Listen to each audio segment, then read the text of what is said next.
자, 19세기에 영국을 해가 지지 않는 나라로 만들었던 빅토리아 여왕이 있었지요. 그녀가 영국을 최전성기로 이끌었던 강력한 통치 군주였지만 때로는 소탈하게 평범한 서민의 집에 찾아가서 방문하는 것을 즐겼다고 합니다. 어느 날 시골 마을에 가난한 할머니 집에 방문했는데 이 할머니가 당황해서 여왕이 찾아와서 당황했겠지요. 떨리는 손으로 낡은 찻잔에 차를 따라 들이다가 실수로 여왕의 값비싼 드레스에 차를 조금 쏟고 말았습니다. 주변 사람이 모두 다 어쩔 줄 몰라 당황하는데 여왕이 웃으며 말했어요. 괜찮다. 내 옷에 묻은 흔적은 오늘 당신의 따뜻한 환대를 받았다는 영광스러운 자국이다 했다는 것이에요. 이 여왕은 자신의 드레스의 품위보다 할머니의 진심을 더 귀하게 여긴 것입니다. 오늘 본문의 다윗이 바로 그랬어요. 왕의 채통이라는 옷에 흙먼지가 묻고 땀이 배는 것을 두려워하지 않았습니다. 도리어 하나님 임재라는 찻잔을 받는 것에만 집중한 것이에요. 자, 우리를 찾아오신 예수님, 우리의 화려한 겉모습이 아니라 주님 때문에 들떠서 춤추는 우리의 진심을 보고 싶어 하시는 분이십니다. 그 주님 앞에 우리의 마음과 뜻과 힘을 다하여 예배할 때에 하나님의 놀라운 은혜와 축복이 우리 삶 가운데 있을 줄로 믿습니다. 자, 오늘은 예수님께서 나귀 새끼를 타고 예루살렘 성에 입성하신 것을 기념하는 종려주일이지요. 그때 예루살렘 성의 군중의 반응이 어떠했는가? 마태복음 21장 9절에 앞에서 가고 뒤에서 따르는 무리가 소리 높여 이르되 호산나 다윗의 자손이여 찬송하리로다. 주의 이름으로 오시는 이여 가장 높은 곳에서 호산나 하더라. 왕으로 오신 예수님을 찬양하는 것이에요. 그런데 오늘 본문은 신약 성경이 아니라 구약 성경 사무엘하 6장이지요. 왜 종려주일에 이 말씀을 나누는가? 물론 우리 교회가 성경 통독을 하면서 이번 주 읽은 말씀이기도 하지만 사실 예루살렘 성에 입성하신 예수님의 모습은 1000년 전 다윗이 언약궤를 예루살렘에 모시고 간 그 사건이 완성되는 것이기 때문입니다. 예수님의 모든 말씀과 예수님의 모든 행동은 사실 이미 구약 성경에 예표되어 있었던 것이지요. 그림자였지만 예수님 때의 완성이 되는 것이에요. 우리 성도님들 역주행이란 말 들어보셨습니까? 무엇입니까? 차선을 오른쪽으로 가야 되는데 반대쪽에서 거꾸로 오는 것을 역주행이라고 하는데 요즘 젊은이들은 과거의 노래가 다시 인기 얻는 것을 역주행한다라고 표현합니다. 10년 전 나왔던 노래가 요즘 뜨는 것, 옛날 드라마가 넷플릭스에서 요즘 1위 하는 것, 그런 것을 역주행한다 표현하는 것인데 오늘 본문이 바로 영적인 역주행 사건입니다. 온 땅의 왕이신 예수님이 예루살렘에 입성하기 1000년 전에 또 다른 왕 다윗이 예루살렘에 입성하는 것인데 그때 언약궤를 모시고 예루살렘에 들어가는 것이에요.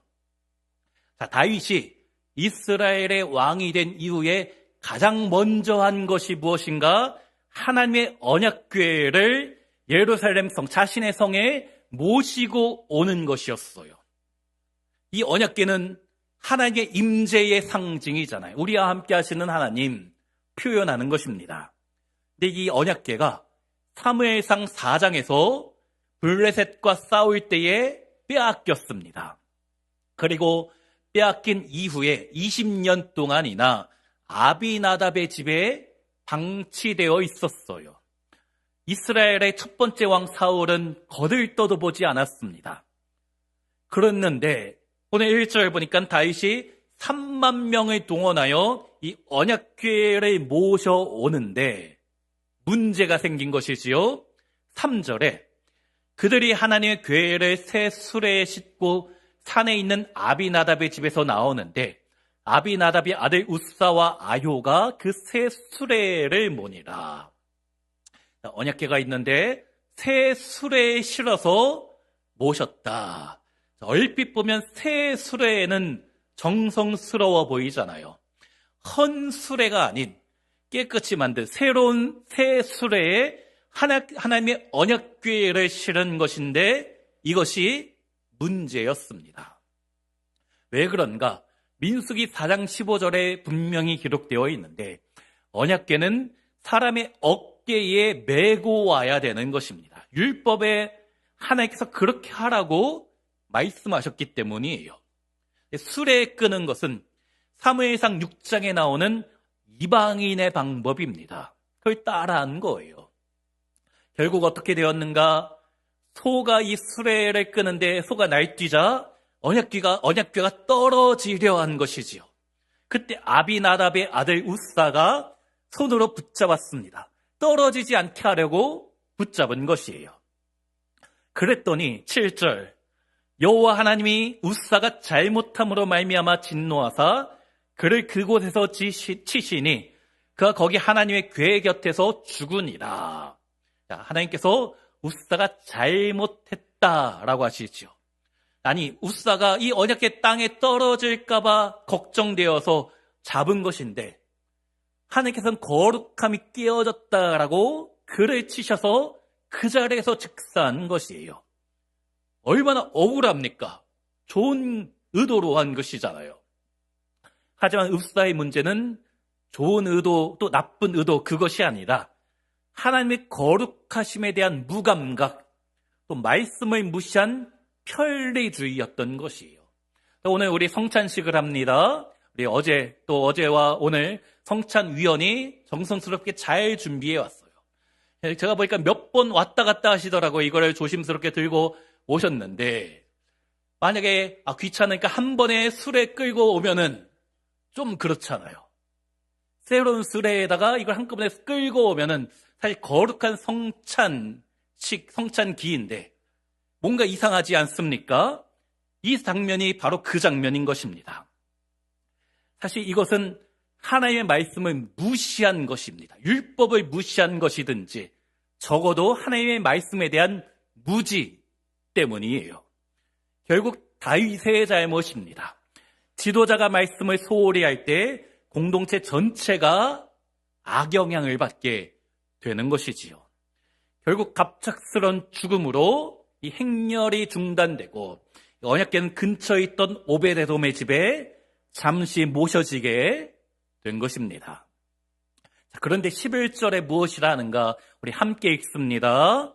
여호와의 궤가 가드 사람 오베데돔의 집에 석 달을 있었는데 여호와께서 오베데돔과 그의 온 집에 복을 주시니라. 오베데돔은 블레셋 가드 출신인데 이방인이지만 하나님 믿는 사람이에요. 이 이방인의 집에 하나님의 임재가 머무니까 어마어마한 복이 쏟아진 것입니다. 구체적으로 어떤 복인지 나오지는 않지만 나중에 역대기에 보면 이 집안이 대대로 복을 받게 됩니다. 그런데 가만 생각해 보면 이 아비나답의 집에는 20년 동안 언약궤가 있었는데 복을 받지 못하고 복을 못 받는 것뿐 아니라 이 아비나답의 아들 우사가 언약궤에 나르다가 죽었는데 이 오베데돔의 집에는 단 3개월만 모셨는데 큰 복을 받은 것이에요. 자, 교회에 오래 다니는 것이 중요합니다. 신앙의 연륜을 무시할 수 없어요. 초신자는 조금만 어려움이 생기면 고난이 찾아오면 쉽게 흔들리고 교회를 떠나게 되는데 신앙생활 오래 한 분은 고난이 찾아오면 주님께서 나에게 기도시키시는구나. 이 고난 이후에 더 큰 축복을 주시려고 나에게 기도하라고 하시는 거구나. 그 믿음이 있습니다. 신앙의 연수가 중요합니다. 하지만 단순히 교회를 오래 다니기만 한다고 이 언약궤를 20년 동안 모신 그 자체가 중요한 것은 아니에요. 우사와 같이 하나님 말씀을 무시하면 복받을 수 없다는 것이지요. 그냥 교회 다니기만 한다고 축복이 있는 것이 결코 아닌 것입니다. 중요한 것은 시간이 아니고 우리의 중심이에요. 교회를 얼마나 오래 다녔나 보다 지금 내 안에 하나님의 임재를 향한 그 사모하는 마음이 있는가? 그게 더 중요한 것이에요. 그런 마음으로 주님 앞에 날마다 나아가는 우리 성도님들이 되어질 때에 오벳에돔에게 임했던 그 가정의 축복이 우리 성도님들에게도 풍성히 있으시기를 간절히 소망합니다. 자, 그런데 다윗이 그 소식을 들었어요. 오벳에돔의 집에 전무후무한 은혜가 임했다라고 듣자 하나님의 임재가, 이 언약궤가 공포가 아니라 축복이라는 사실을 다시 한번 깨닫게 되었지요.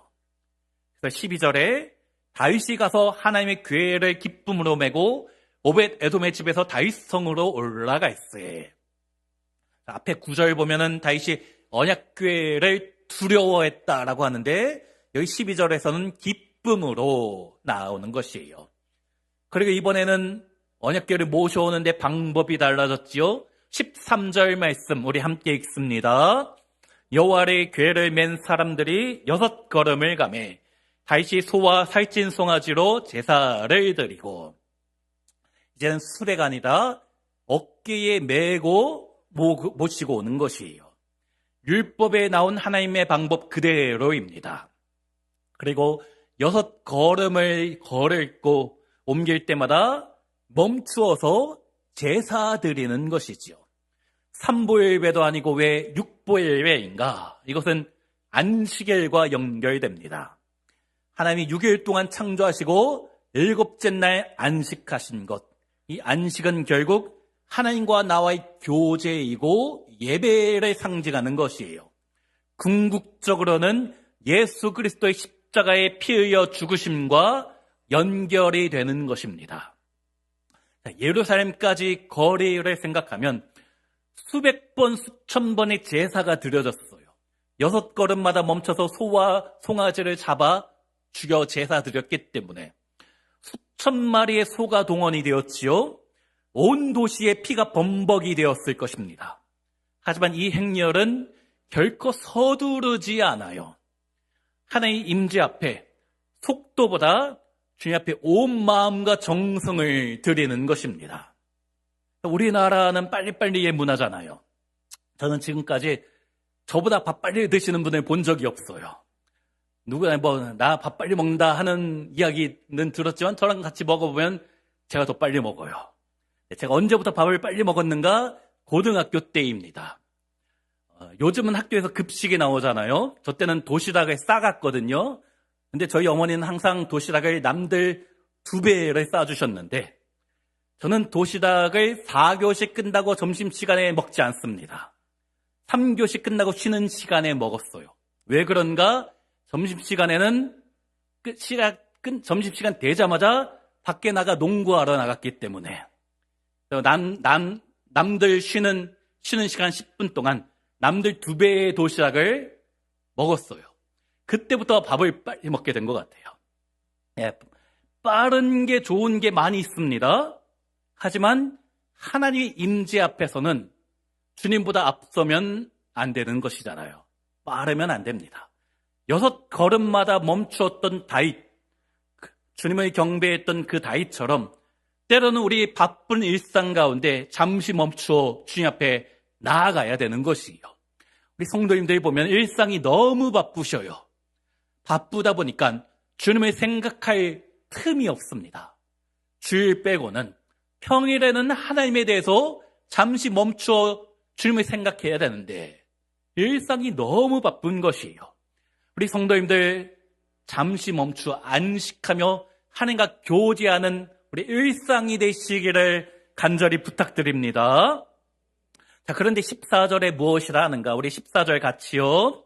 다윗이 여호와 앞에서 힘을 다하여 춤을 추는데 그때 다윗이 배 에봇을 입었더라.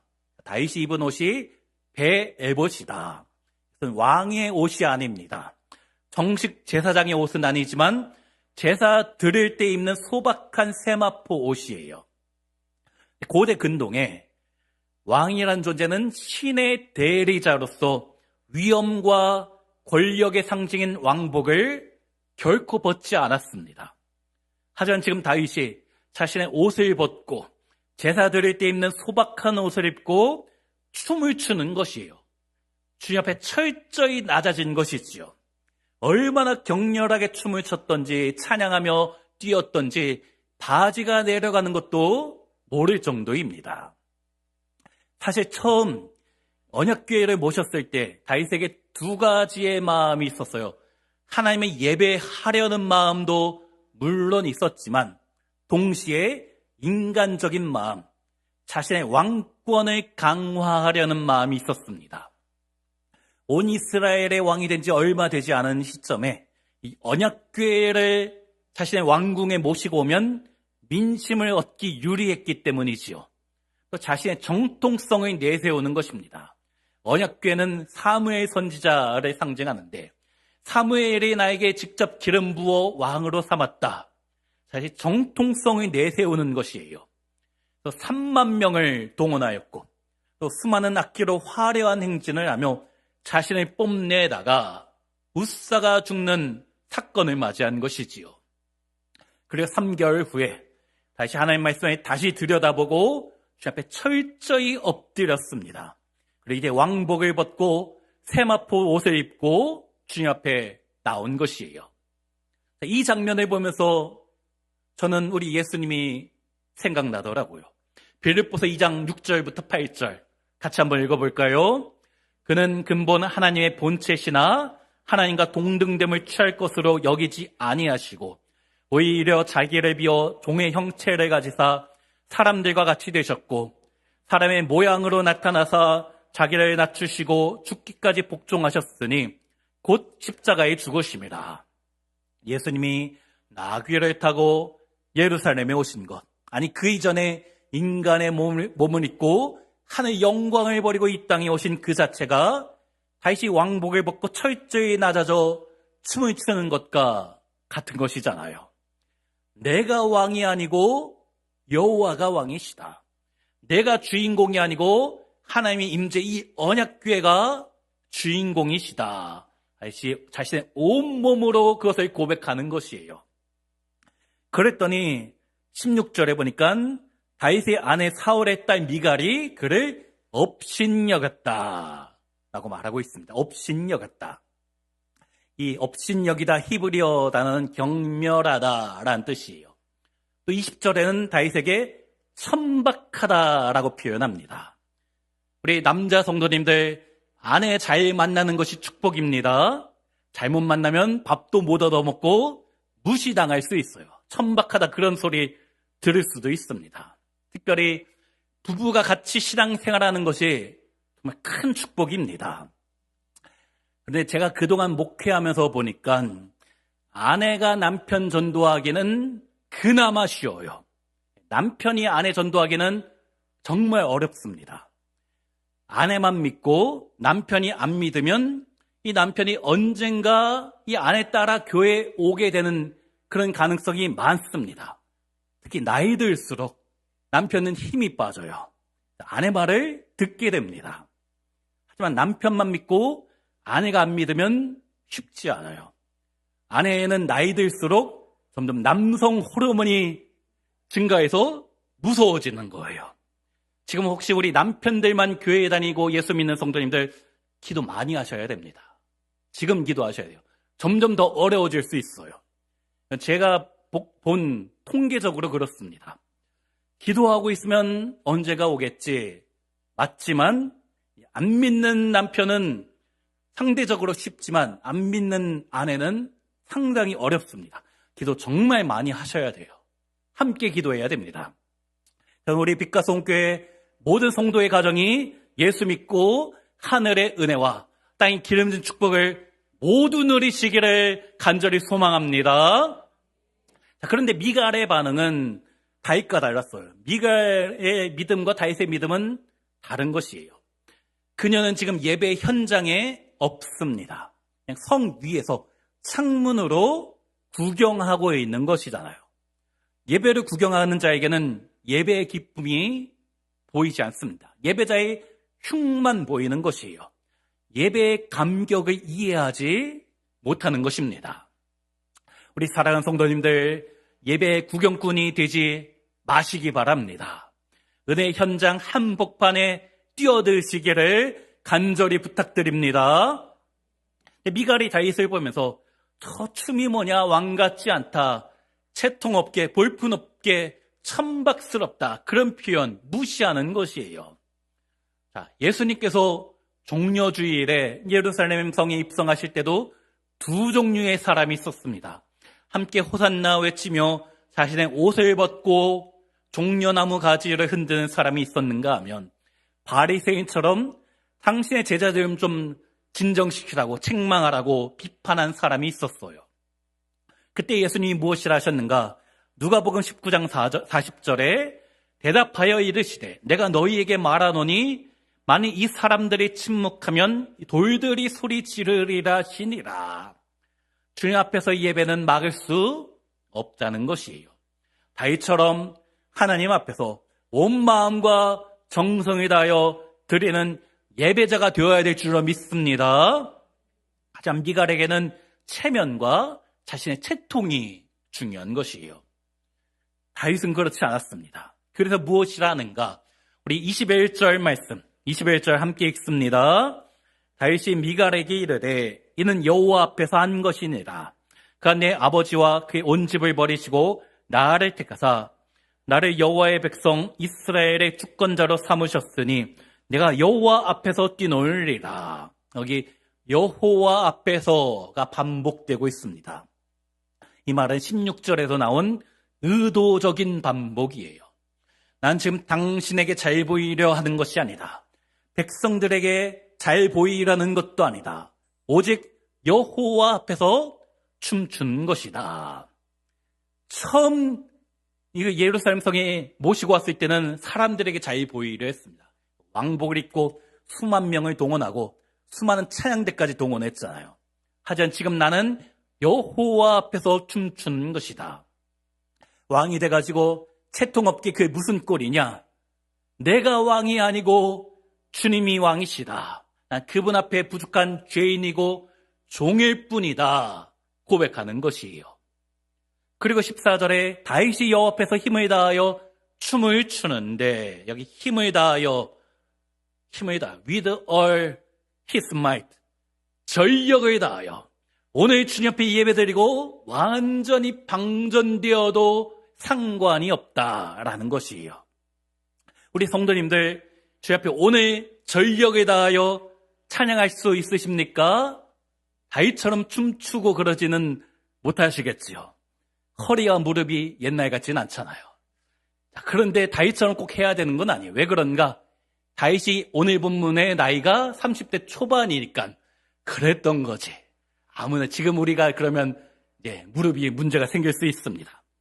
하지만 적어도 우리의 마음은 다윗과 같이 여호와 앞에서 온 마음과 온 정성을 다하여 예배해야 되는 줄로 믿습니다.